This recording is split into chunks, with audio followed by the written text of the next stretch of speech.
মানিকচক ঘাটের ভাঙন কবলিত এলাকা শনিবার পরিদর্শনে এসে সরকারি কাজে বাধা দানে নিদান দিলেন জেলা কংগ্রেস নেতা তথা মানিকচকের প্রাক্তন বিধায়ক মোত্তাকিন আলম। বালির বস্তার কাজ করলে স্থানীয় বাসিন্দারা যাতে সেই কাজের বিরুদ্ধে রুখে দাঁড়ায় এমনটাই নির্দেশ দেন তিনি। আর এই মন্তব্য ঘিরে ব্যাপক রাজনৈতিক শোরগোল মানিকচক জুড়ে। মানিকচক ঘাটে বিগত কয়েকদিন আগে ব্যাপক ভাঙন হয়, যার ফলে গঙ্গায় তলিয়ে যায় বহু দোকানসহ বাড়ি। এর মধ্যে আবার মানিকচক ঘাট সংলগ্ন নারায়ণপুর এলাকায় শুক্রবার রাতে ব্যাপক ভাঙন হয়। এই ভাঙনের ফলে নদীগর্ভে তলিয়ে যায় বালির বস্তা দিয়ে বাঁধানো কাজের একাংশ।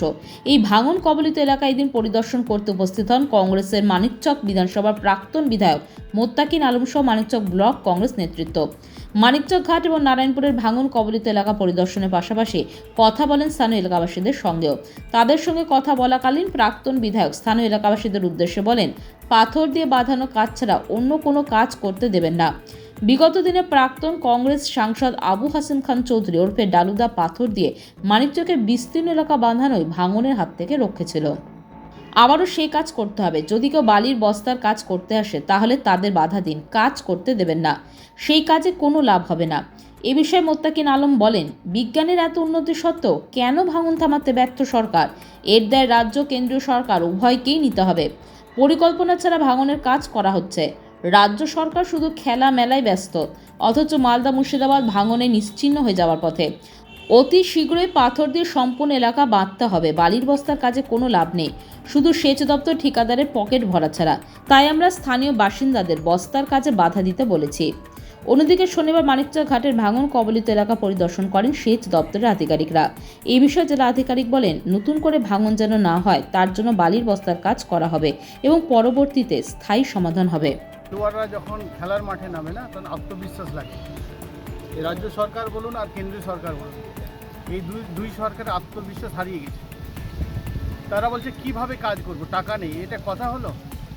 আজকে মালদা মুর্শিদাবাদ যেভাবে বিলীন হয়ে যাচ্ছে, মানুষ অসহায় অবস্থায়, জমি জায়গা, বাড়ি ঘর, মন্দির মসজিদ সমস্ত কিছু আজকে চলে যাচ্ছে। সরকারের পরিকল্পনা থাকবে তো, কি পরিকল্পনা হচ্ছে আমরা জানতে চাই। কারণ এখন নতুন টেকনোলজির যুগ, টেকনোলজি ব্যবহার করছে না কেন এই সরকার?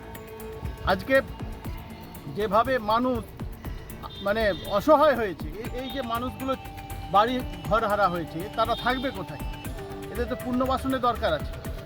সরকার বলছে আমাদের টাকা নেই, তাহলে খেলা মেলা কেন চলছে ভাই? সেটাকে বন্ধ করা হোক। কোটি কোটি টাকা ওই খেলা মেলাতে চলে যাচ্ছে, আর সরকার এদের কথা একবারও ভাবছে না। এদের মালদা জেলা এবং মুর্শিদাবাদ কি পশ্চিমবঙ্গের বাইরে নাকি?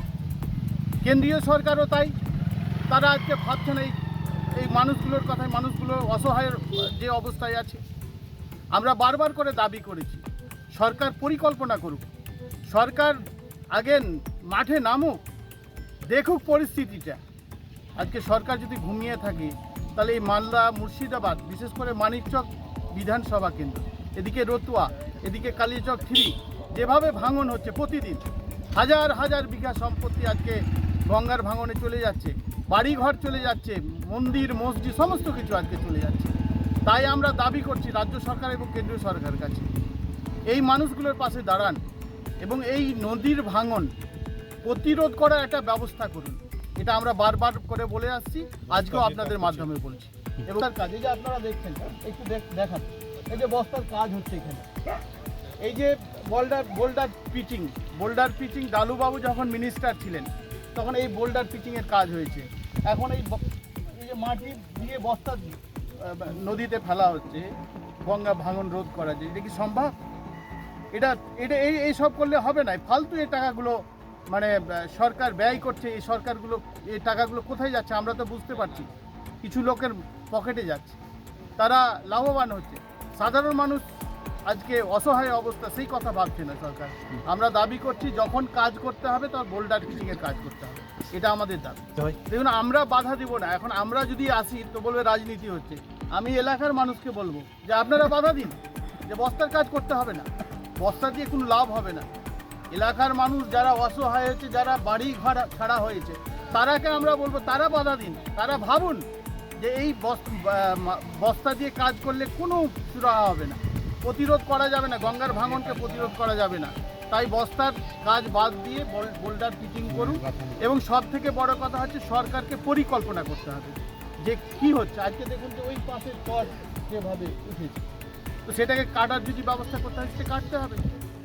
এখন তো আমি আগেও বললাম যে টেকনোলজি, নতুন নতুন টেকনোলজি বেরিয়েছে, তো সেটা কেন ব্যবহার করছে না সরকার? সরকারকে তো ব্যবহার করা উচিত। এই মানুষগুলোকে বাঁচানো যাবে না, এটা মালদা মুর্শিদাবাদ বিলীন হয়ে যাচ্ছে, মানুষকে বাঁচানো যাবে না। এরা পরিকল্পনা করছে না, পরিকল্পনা করলে নিশ্চয়ই এই গঙ্গা ভাঙন প্রতিরোধ করা যেতে পারে। ঠিক।